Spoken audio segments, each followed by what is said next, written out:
And now to our chief foreign correspondent, Richard Engel, also in Kabul, on what's been accomplished and what hasn't in over a decade now in that country. Richard, good evening.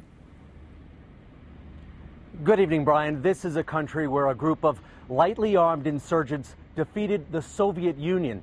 It seems we haven't won here either. We haven't lost exactly. Mostly we're leaving this country because we're tired of writing blank war checks. And the Taliban haven't been defeated. This woman is about to die, executed for adultery. The man she was with got off scot-free. The Taliban recently filmed this video of their justice as a warning and to say they're making a comeback. Some 30 miles away, in the village of Shakardara, we saw few signs of what the U.S. would consider progress in Afghanistan, and no evidence that the American plan to hand over to a credible, stable Afghan government will work.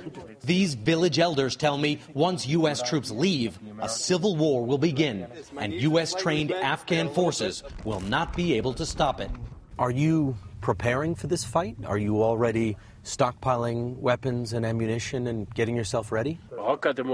Yes, we are. We will definitely fight, he says.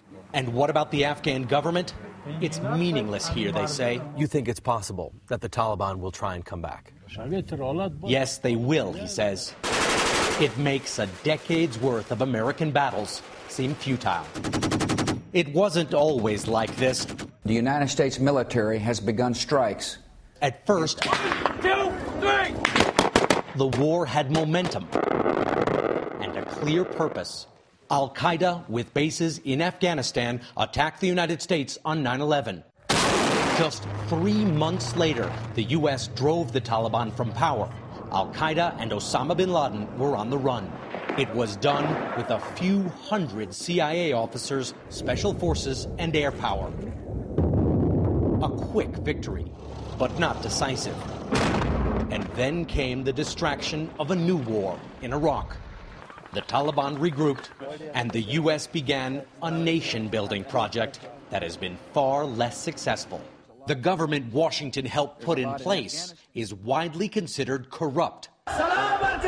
President Karzai is supposed to be out by 2015, but Afghans don't believe it.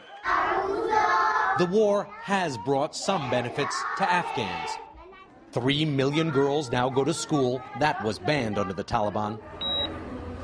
Better health care and new clinics have boosted life expectancy by as much as 22 years.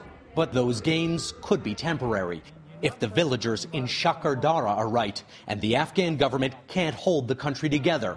The Taliban will fight their way back, undefeated by a superpower. And the cost of all of this, Brian, about $600 billion, and the meter is still running. Richard Engel, who has covered the duration of this war, part of our team in Kabul tonight. Richard, thanks.